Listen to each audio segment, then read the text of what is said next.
Muy bien, el día de hoy vamos a hacer un video para el aula de quinto año de educación secundaria del Colegio Mancio Varona. El tema del día de hoy es la primera parte del sistema sensorial, que estudia, que básicamente está relacionado con los sentidos. La ciencia que estudia los sentidos se llama estesiología. En cuanto a los sentidos, tenemos el sentido de la vista que lo estudia la oftalmología, el sentido del gusto lo estudia la geusiología, el sentido del olfato lo estudia la osfresiología, el sentido del oído lo estudia la otología. Y el sentido del tacto se relaciona con la piel, entonces está relacionado con la dermatología. ¿Cuáles son los componentes del sistema sensorial? Son tres. Uno, el receptor sensorial, que en este caso es el que capta el estímulo y lo convierte en un impulso nervioso. Por ejemplo, aquí se da a nivel de la retina, donde el receptor sensorial se llama los fotorreceptores que captan la luz y lo convierten en un impulso nervioso.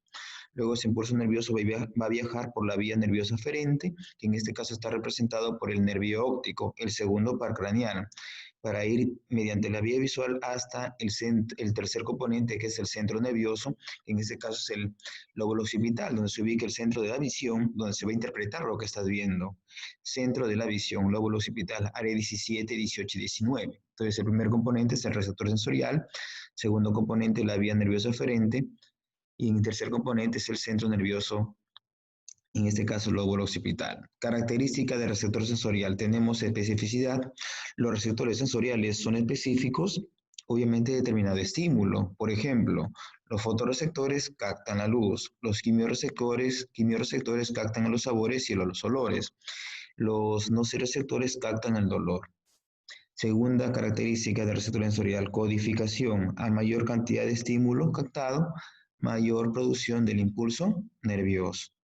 Adaptación consiste en la disminución de la generación del impulso nervioso por parte del receptor cuando el estímulo es por un tiempo prolongado. ¿Qué quiere decir esto? Por ejemplo, cuando sometemos al olfato a un olor muy fuerte, de repente pestilente, va a llegar un momento que satura, ¿de acuerdo? Satura ya la mucosa olfatoria y por lo tanto a nivel de esa zona ya no se va a poder captar el estímulo porque prácticamente se ha saturado cuando el estímulo es por un tiempo prolongado y por lo tanto vamos a generar poca cantidad o una disminución de la generación del impulso nervioso. En eso consiste la adaptación. Entonces, como tú ya no puedes captar nada, entonces te has adaptado a ese olor. Eso significa adaptación.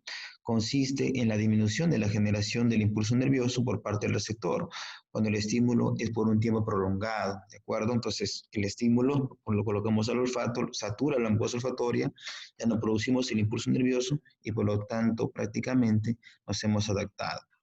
Y la cuarta característica sería la transducción, que es la transformación del estímulo en un impulso nervioso. Clasificación de receptor sensorial. Tenemos por su localización, tenemos los esteroreceptores que captan estímulos del medio externo, como por ejemplo la visión, y por eso captan estímulos externos como la luz. En este caso, por ejemplo, intervienen en la visión. Captan los sonidos, la audición, captan los olores, la olfacción, el tacto, la presión, la temperatura y el dolor son esteroreceptores. Los interoreceptores o visceroreceptores captan estímulos del medio interno, por lo tanto se localizan a nivel de vasos sanguíneos y vísceras, captan el hambre, la sed, la náusea, la presión arterial, la concentración de gases arteriales. Los propios receptores captan la posición del cuerpo y los movimientos corporales. Por ejemplo, si yo cierro los ojos y estoy parado, yo digo, yo estoy parado, pero no es que sea obvio, lo que pasa es que hay receptores que me están diciendo que yo estoy parado, ¿de acuerdo? Sin ver mi cuerpo. Entonces, esos son los propios receptores que captan la posición del cuerpo y los movimientos corporales. Tenemos a nivel de los músculos, tenemos el uso muscular, a nivel de los tendones, el órgano tendinoso de Golgi, y a nivel del oído interno que captan el equilibrio. Ahora, los receptores sensoriales por el estímulo que captan. Por ejemplo, tenemos los mecanorreceptores que captan la presión. En este caso tenemos los receptores de Batter-Pasini, captan el tacto, la deformación, el estiramiento, la vibración. Ejemplo de ellos serían los usos musculares, los receptores tendinosos y articulares y los receptores vestibulares.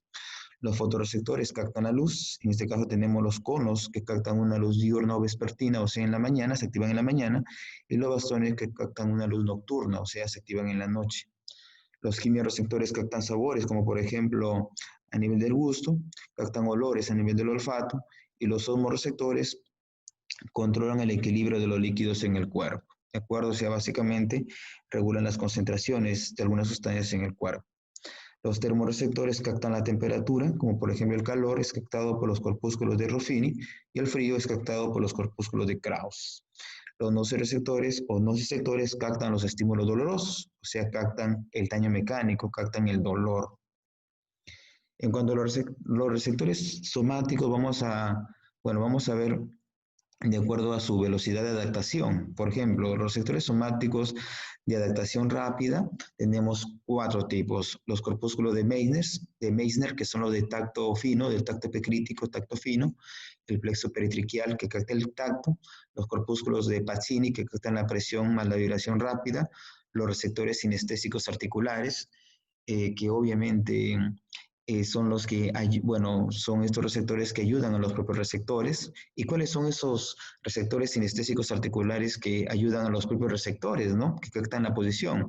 Tenemos los de Pacini, Ruffini, órganos tendinosos de Golgi, terminaciones nerviosas libres. ¿Ya? Los receptores somáticos de adaptación lenta son 5. Los discos de Merkel, que también son del tacto fino, pero principalmente sería del tacto protopático o tacto burdo grosero. Los corpúsculos de Ruffini, que son mecanorreceptores tipo 2, captan el estiramiento de la piel y el calor. Los nociceptores captan los estímulos dolorosos, el dolor. Los usos musculares captan la longitud del músculo. Y el órgano tendinoso de Golgi, obviamente, captan la tensión de los tendones. Los receptores somáticos de adaptación lenta y rápida son los receptores que captan el prurito y el cosquilleo, ¿no? Y estamos hablando de las terminaciones nerviosas libres a nivel de la piel y mucosa. Y los receptores somáticos de adaptación que al inicio son rápidas y después es lenta, tenemos los termorreceptores que captan la temperatura a nivel de la piel, a nivel de la vagina, a nivel de la boca, a nivel del ano. Ahí estamos hablando de los corpúsculos de Ruffini y corpúsculos de Krauss. Muy bien, esta imagen menciona con respecto a las terminaciones nerviosas sensoriales somáticas especializadas, lo que hemos estado hablando, que pueden ser, en este caso, terminaciones nerviosas libres cuando las dendritas no tienen, obviamente, una cápsula, como la terminación nerviosa libre, o como la terminación de Merkel, ¿no? Que también sería una terminación nerviosa libre, ¿ven? No hay una cápsula, ¿no? Sus dendritas están libres. En cambio, los corpúsculos de Meissner ya están encapsulados, ¿ve? Sus dendritas están encapsulados y los corpúsculos de Pacini también están encapsulados. Entonces, regresemos y vamos a ver que los que obviamente no están subrayados, todas las palabritas que no están subrayados, obviamente serían receptores encapsulados. Por ejemplo, los corpúsculos de Meissner, 1, los corpúsculos de Pacini, los receptores sinestésicos articulares, los corpúsculos de Ruffini y el órgano tendinoso de Golgi son encapsulados. Mientras que todo lo que están subrayados son terminaciones nerviosas libres. Por ejemplo, ¿quiénes son terminaciones nerviosas libres? El plexo peritriquial, los discos de Merkel, los nociceptores, los usos musculares, los receptores para el prurito y el cosquilleo y los termorreceptores. Son básicamente terminaciones nerviosas libres. Ahora, en el sentido de la vista, vamos a decir que está ubicado en el globo ocular, y este globo ocular que pesa 7 gramos aproximadamente en un adulto y tiene un diámetro de 2.5 centímetros, se encuentra en la cavidad orbitaria y presenta 3 capas o túnicas. La túnica fibrosa, representada por la córnea y la esclerótica. La córnea se le considera como la ventana del ojo, primer lente del globo ocular, es un medio de refracción también y es el mayor medio de refracción. Representa un cesto del globo ocular y es avascular. La córnea presenta 6 capas, podemos sacar la córnea, acá está la córnea, muy bien, y presenta 6 capas. La película pericorneal, el epitelio policertificado plano no queratinizado, la membrana de Bowman, el estroma, la membrana de Descemet y el endotelio, o sea, un epitelio simple plano. El segundo componente de la túnica fibrosa es la esclerótica. Tenemos también llamado blanco del globo ocular, representa 5 cestos. Ahí se insertan los músculos extrínsecos del globo ocular. Vemos allí la esclerótica, el blanco del ojo. Ahí se insertan los músculos extrínsecos del globo ocular que le van a dar movimiento al globo ocular. El músculo oblicuo superior inervado por el cuarto par craneal, el patético troclear. El músculo recto superior, el tercer par craneal, el oculomotor. El músculo recto interno, el tercer par craneal, el oculomotor. El músculo recto inferior, el tercer par craneal, el oculomotor. El músculo recto externo, el sexto par craneal, el abducen o motor ocular externo, y el músculo oblicuo inferior, el tercer par craneal, el oculomotor.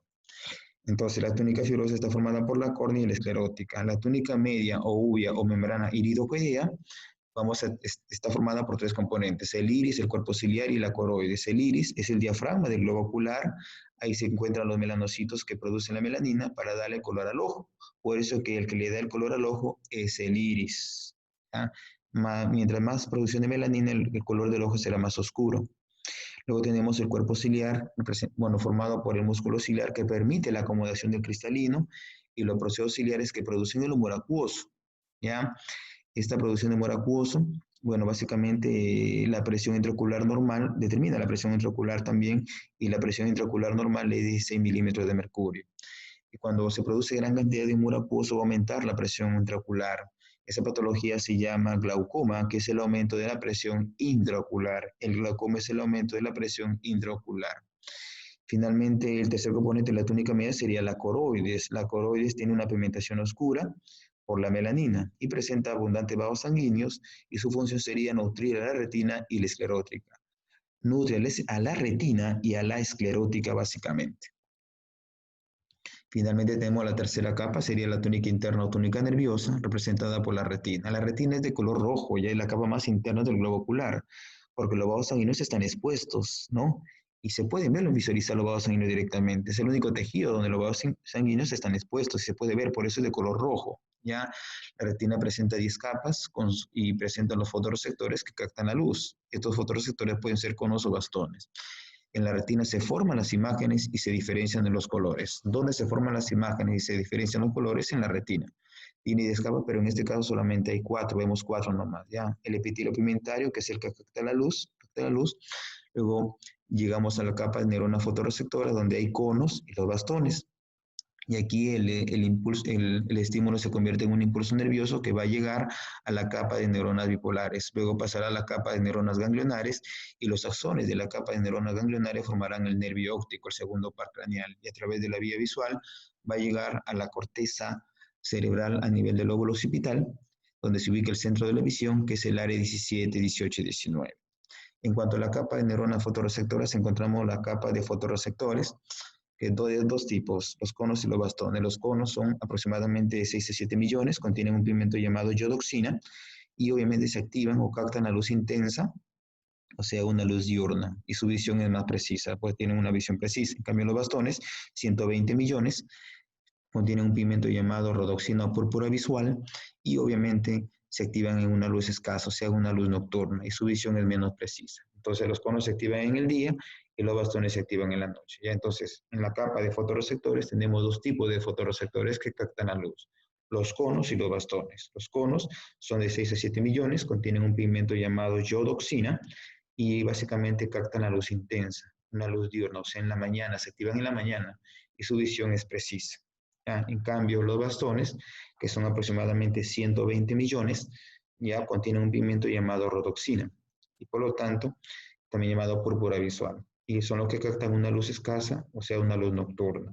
Se activan en la noche, su visión es menos precisa. Entonces, recordar que el globo ocular presenta 3 capas o túnicas: la túnica fibrosa, que está formada por la córnea y la esclerótica, ahí está, la córnea, primer lente del globo ocular, la ventana del ojo, mayor refracción, y esa vascular. Presenta 6 capas. La esclerótica es el blanco del globo ocular, donde se insertan obviamente los músculos extrínsecos del globo ocular para el movimiento. La túnica media o membrana iridocoidea está formada por 3 componentes: el iris, el que le da el color al ojo; el cuerpo ciliar, el músculo ciliar que permite la acomodación del cristalino; los procesos ciliares que producen el humor acuoso. Un aumento del humor acuoso causaría el glaucoma, que es el aumento de la presión intraocular. Y el tercer componente es la coroides, ¿no? Pigmentación oscura que nutre la retina y la esclerótica. Finalmente, la túnica interna o la túnica nerviosa, representada por la retina, que presenta 10 capas, presenta los fotorreceptores, y en la retina se forman las imágenes y se forman los colores.